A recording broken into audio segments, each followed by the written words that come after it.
గతంలో ఫార్మాసిటీ, ఇప్పుడు future city. ఏ ప్రభుత్వమైనా ఫార్మాసిటీ పేరుతో కానీ ఇటు ఫ్యూచర్ సిటీ పేరుతో కానీ రైతులను దోచుకుంటుందని చెప్పేసి పెద్ద ఎత్తున రైతులకు నిరసన వ్యక్తం చేస్తున్న పరిస్థితి.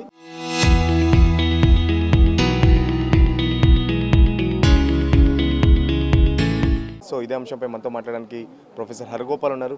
సార్, ఏంటి గత ప్రభుత్వం ఏమో ఫార్మాసిటీ పేరుతో దాదాపు 13-14 ఎకరాలు సేకరించిందని చెప్పేసి చెప్తున్నారు. ఇప్పుడేమో రేవంత్ రెడ్డి ప్రభుత్వం మళ్ళీ ఫ్యూచర్ సిటీ అంటున్నారు. ఏం చెప్తారు? ఫార్మా సిటీ వలన జరిగే విధ్వంసము తెలంగాణ ప్రజలకు అనుభవంలో ఉంది. ఇది కొత్త అనుభవం కాదు. పటంచెరు, నాచారం ఏరియాలో జరిగిన విధ్వంసం ఏదైతుందో అది తెలంగాణ ప్రజల అనుభవంలో ఉంది. మనం ప్రభుత్వానికి మొదటి నుంచి కూడా చెప్తుంది ఏంటంటే, పరిశ్రమలు అవసరం కావచ్చు, కానీ ఫార్మాసిటికల్ లాంటి పరిశ్రమలు ఏవైతున్నాయో అవి ఇటు ప్రకృతి విధ్వంసాన్ని, ఇటు మనుషుల ఆరోగ్యాన్ని విధ్వంసం చేస్తాయి. కాబట్టి అటువంటి పరిశ్రమల్ని తెలంగాణకి తీసుకురావద్దు అనేటువంటిది మనం ప్రభుత్వానికి చెప్తూ వచ్చాం. కానీ వచ్చే పరిశ్రమలు విదేశాల నుంచి ప్రథమంగా వచ్చేవి ఫార్మాసిటికల్. ఇవి ఆ దేశాల్లో పెట్టినవ్వడం లేదు. కాబట్టి వాళ్ళు ఈ మూడో ప్రపంచ దేశాల మీద ఇవి ఎలాగో పరిశ్రమలు కావాలంటున్నాయి. కాబట్టి దీన్ని డర్టీ గూడ్స్ అంటారు, డంపింగ్ డర్టీ గూడ్స్. వాటి తీసుకొచ్చి ఈ దేశాల మీద పడేస్తున్నాయి. వీళ్ళేమో పరిశ్రమలు వస్తున్నాయి, పెట్టుబడి వస్తున్నాయని అనుకుంటున్నారే తప్పించి మనిషి ఏమవుతాడు, ప్రకృతి ఏమవుతాడని ఆలోచించడం లేదు. కనుక ఇది ఏ రాజకీయ పార్టీ, అది బీఆర్ఎస్ఏ కావచ్చు, అది కాంగ్రెస్ఏ కావచ్చు, అది బీజేపీ కావచ్చు, ఇంకే పార్టీ అధికారంలోకి వచ్చినా అభివృద్ధి నమూనా ఏదైతుందో వాళ్ళు ప్రత్యామ్నాయాన్ని ఆలోచించలేకపోతున్నారు.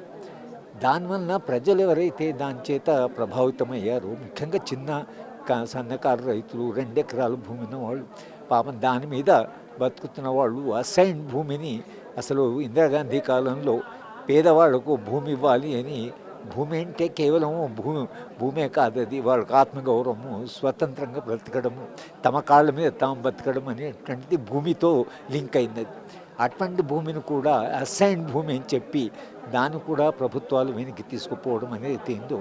నిజానికి టీఆర్ఎస్ ప్రభుత్వము అధికారం ఉన్నప్పుడు మేము పాలమూరు అధ్యయన వేదిక తరఫున మహబూబ్నగర్లో ఒక ధారణ పెడితే ఒక గ్రామీణ మహిళ వచ్చి మాకు 2 ఎకరాల భూమి లాక్కొని నేను ఇప్పుడు ఇళ్లల్లో పనిచేసుకుని బతుకుతున్నాను, ఇందిరమ్మ నాకు ఆ భూమి ఇస్తే ఈయన వీళ్ళు వచ్చి లాక్కున్నారు, నాకు ఇందిరమ్మ రాజ్యం కావాలి అని వచ్చి మాట్లాడింది.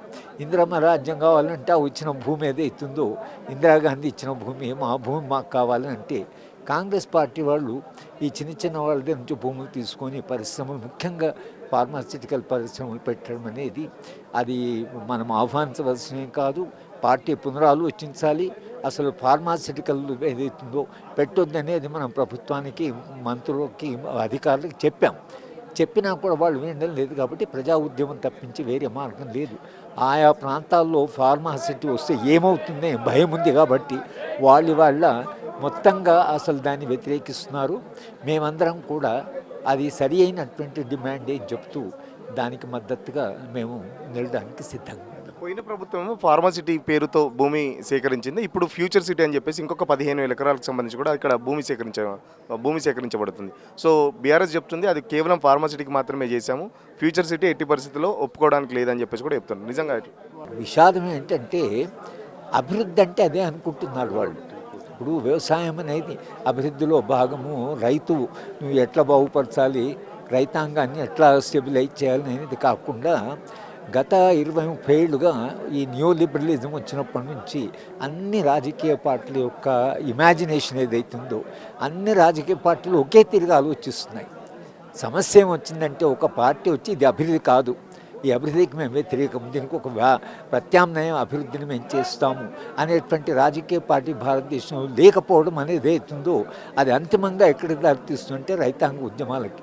అది మనం హర్యానా, పంజాబ్ బార్డర్లో చూసాం, అలాగే మనం నాయిడాలో చూసాం, ఇక్కడ తెలంగాణలో మనం పోరాటాలను చూస్తున్నాం. అంతిమంగా ప్రజలు అభివృద్ధిని డిఫైన్ చేస్తారు. పాలకులు సరి అయిన అభివృద్ధిని నిర్వచించినప్పుడు ప్రజలే తమ అనుభవం నుంచి అభివృద్ధి అంటే ఏమిటో అసలు దాన్ని ముందుకు తీసుకొని పోతారు. అంతిమంగా ఈ దేశంలో అభివృద్ధి ఏమిటి అనేది ప్రజలు నిర్వచిస్తారు. ఆ విధంగానే సమాజం మారవలసి వస్తుంది. ఏం చెప్తుంది సార్ 2013 భూసేకరణ చట్టం ఏం చెప్తుంది? ఖచ్చితంగా 2013లో వచ్చిన చట్టం అసలు వాళ్ళు అనుమతి లేకుండా తీసుకొని వాళ్ళకి చాలా హక్కులు ఇచ్చారు, భూమి మీద హక్కులు ఇచ్చారు. మరి భూమి మీద హక్కులు ఇచ్చినట్టు చట్టాన్ని మనం ఎందుకు, అది కాంగ్రెస్ పార్టీ తీసుకొచ్చిన చట్టమే కదా, కాంగ్రెస్ పార్టీ కూడా అధికారంలో ఉంది కదా, మీ పార్టీ తీసుకొచ్చిన చట్టాన్ని గౌరవించండి అని చెప్తున్నాం. దాంట్లో ఉండేటువంటి మెరుగైన అంశాలను ఏదైతుందో దాన్ని గౌరవించండి అని చెప్తున్నాం. మీరు అభివృద్ధిని మరొకసారి ఆలోచించండి అని చెప్తున్నాం. మీరు ఆలోచించకపోతే రేపు ఏ రాజకీయ పార్టీ జరిగినటువంటి పర్యవసానం మీకు కూడా జరుగుతుంది అనేటువంటిది మనం ఖచ్చితంగా ప్రభుత్వానికి చెప్తున్నాం. మీరు ఆలోచించండి, అసలు ఇది అభివృద్ధేనా? పోయిన పార్టీలు ఎందుకు ఓడిపోయాయి, పార్టీలన్నీ ఎందుకు ఓడిపోతున్నాయి ఆలోచించండి. మిమ్మల్ని మీరు ఏం చెప్పి గెలిచారు? కనీసం తాము రాసుకున్న మేనిఫెస్టో ఏదైతుందో ఆ మేనిఫెస్టోని దగ్గర పెట్టుకొని ఆ మేనిఫెస్టో ప్రకారం అభివృద్ధిని చేయవలసి ఉంటుంది. కనుక భూమిని, పేదవాళ్ళ భూమిని కాపాడి వాళ్ళు పాపం దాని మీద ఆధారపడి బతుకుతారు కాబట్టి భూమిని తీసుకునే అధికారం ప్రభుత్వాలకు లేదు. కోర్టుకేమో ఫార్మసిటీ కంటిన్యూ చేస్తామని చెప్పేసి ప్రభుత్వం చెప్తుంది, మరో పక్కన ఫ్యూచర్ సిటీ కట్టే తీరుతామని చెప్పేసి ముఖ్యమంత్రి చెప్తున్నారు. ఏం చెప్తున్నారు? అది అభివృద్ధి కాదని మనం చెప్తున్నాం. అది మీరు అభివృద్ధి అనుకుంటున్నారు, కానీ అలాంటి అభివృద్ధి కాదు. ప్రత్యామ్నాయంగా ఆలోచించండి. పోయిన పార్టీ ఎందుకు ఓడిపోయింది? ఆ పార్టీ చేసిన పని మీరు కూడా చేస్తే ఎట్లా? అసలు తప్పు నుంచి మనం నేర్చుకోవాలి కదా. అందుకని ప్రభుత్వం చెప్తుంది ఏంటంటే పునరాలోచించని చెప్తున్నాము. ఈ ప్రభుత్వానికి ఓటెత్తేడా అంటే కనీసం ఈ ప్రభుత్వానికి చెప్పొచ్చు.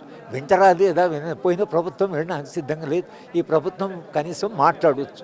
కానీ వాళ్ళు వినకుండా తమ మార్గంలో తాము పోతే దాని పర్యవసానం దాన్ని ఎదుర్కోవాల్సి వస్తుంది. గతంలో లగచర్లకు సంబంధించి కూడా భూములు లాక్కోవడం చూసాం, పెద్ద ఎత్తున అక్కడ గిరిజనులు కూడా వ్యతిరేకించిన పరిస్థితి. ఇప్పుడు చూస్తుంటే ఫ్యూచర్ సిటీకి సంబంధించి కూడా చాలా వరకు వ్యతిరేకిస్తున్నారు భూమి ల్యాండ్ ఎక్వేషన్కి సంబంధించి. చెప్తున్నాం కదా, వాళ్ళు ఒక మోడల్లో పడ్డారంటే పద్మవ్యూహంలో పడ్డట్టు బయటికి రాలేరు. అదే అభివృద్ధి అనుకుంటున్నారు. అందుకని ప్రజలు ఈ చర్చలు సదస్సులు పెట్టుకొని అయ్యా అది అభివృద్ధి కాదు అని చెప్పడం కొరకు ఇలాంటి సదస్సు, ఇలాంటి చోట మనందరం వచ్చి మాట్లాడడం. మీరు చేస్తున్నది అభివృద్ధి అని మీరు అనుకుంటున్నారు, కానీ అది నిజమైన అభివృద్ధి కాదని మనం చెప్తాం. ఇట్లా మరి ప్రత్యామ్నాయం ఏమైనా చూపెడతారా ఏమన్నా ప్రభుత్వం? రైతు కేంద్రంగా, వ్యవసాయం కేంద్రంగా మీరు అభివృద్ధి చేసి వ్యవసాయం నుంచి ఒకవేళ అది లాభదాయకంగా మనం చేయగలిగితే లక్షలాది మంది ఆధారపడే వాళ్ళ జీవితాలు బాగుపడతాయి. దాంట్లో నుంచి సర్ప్లస్ వస్తుంది. ఒకవేళ వ్యవసాయాన్ని మనం బాగుపరిస్తే దాంట్లో నుంచి సర్ప్లస్ వస్తుంది. పరిశ్రమలు వద్దని అనడం లేదు. నేను మాట్లాడుతూ కూడా అన్నాను, విశాఖపట్నంలో స్టీల్ ప్లాంట్ కావాలని ప్రాణాలు ఇచ్చారు. పరిశ్రమలు వద్దన్నారు. ఎలాంటి పరిశ్రమలు వద్దంటే విధ్వంసం చేసే పరిశ్రమలు వద్దంటున్నారు. మనిషికి పని ఇచ్చే ఉద్యోగాలు ఇచ్చేటువంటిది, విస్తృతంగా ఎంప్లాయ్మెంట్ ఇచ్చేటువంటి పరిశ్రమలు కావాలని అంటారు ప్రజలు. పారిశ్రామికీకరణ మొత్తం అపోచ్చారు, కానీ ఫార్మసిటికల్ లాంటివి ఏవైతున్నాయో అలాంటి పరిశ్రమలు ప్రజలు ఎన్నడూ అంగీకరించారు. చాలా చోట్ల పోరాడి అది ఆయన. అలాగే ఇథనాల్ ప్రాజెక్ట్, ఇథనాల్ కూడా అసలు ఒక చోటు వస్తే అక్కడ మొత్తం ప్రాంతం అంతా విధ్వంసమైంది. కనుక అసలు ఇథనాల్ ప్రాజెక్ట్ వద్దంటున్నారు. కానీ ఇప్పుడు ఐటీ పరిశ్రమలు వస్తున్నాయి. ఐటీ పరిశ్రమలు ఎవరా పోచేయడం లేదు కదా, ఈ పరిశ్రమలు వద్దని ఎవరా అనడం లేదు కదా. ఫార్మసిటికల్ వద్దంటున్నారు, ఇథనాల్ వద్దంటున్నారు, ఎందుకంటే అది విధ్వంసమైంది. కనుక మీరు పేదవాళ్ళ భూమి లాక్కొని మేము అసలు అభివృద్ధి అని అంటే మరి పేదవాళ్ళు ఎక్కడ పోవాలి? వాళ్ళకి ఉద్యోగాలు రావు, వచ్చే పరిశ్రమలో వాళ్ళకి అవకాశాలు ఉండవు, ఉన్న భూమి పోతుంది, వాళ్ళు ఎట్లా బతకాలి? కనుక ఇది పేదవాళ్ళది లైఫ్ అండ్ డెత్ సమస్య, వాళ్ళు చావు బతుకుల సమస్య వాళ్ళు.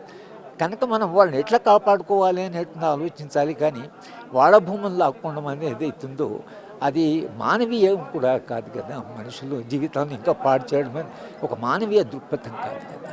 ఖచ్చితంగా గత ప్రభుత్వం ఏదైతే ఫార్మసిటీ పేరుతో భూములు సేకరించిందో ఈ ప్రభుత్వం కూడా ఫ్యూచర్ సిటీ పేరుతో రైతుల భూములు లాక్కునే ప్రయత్నం చేస్తుంది. ఖచ్చితంగా ఇది అభివృద్ధి కాదు. గత ప్రభుత్వం కట్టిన గతే ఈ ప్రభుత్వానికి కూడా కడుతుంది, ఈ ప్రభుత్వానికి కూడా పడుతుందని చెప్తున్న పరిస్థితి. ఎట్టి పరిస్థితుల్లో రైతుల దగ్గర నుంచి భూములు బలవంతంగా లాక్కోవద్దు. ఏదైతే కాంగ్రెస్ పార్టీ 2013 భూసేకరణ చట్టం తీసుకొచ్చిందో ఇప్పుడు అదే కాంగ్రెస్ పార్టీ ఇక్కడ అధికారంలో ఉంది. ఆ చట్టాన్ని అమలు చేస్తే చాలు. ఎందుకంటే ఆ చట్టం అమలు చేయకుండా ఇష్టారాజ్యంగా భూములు లాక్కుంటారని చెప్పేసి కూడా ఖచ్చితంగా ఇదైతే అభివృద్ధి కాదు. అభివృద్ధికి సంబంధించి ప్రత్యామ్నాయాలు కూడా చూడాలి. అక్కడ ఫార్మాసిటీ కానీ ఫ్యూచర్ సిటీ వద్దని చెప్పేసి కూడా రైతులు చెప్తున్న పరిస్థితి. సో ప్రభుత్వం దీనికి సంబంధించి పునరాలోచించాలని చెప్పేసి ప్రొఫెసర్ హరగోపాల్ డిమాండ్ చేస్తున్న పరిస్థితి. జర్నలిస్ట్ సతీష్, సురేష్ తెలుగు, RTV కోసం హైదరాబాద్.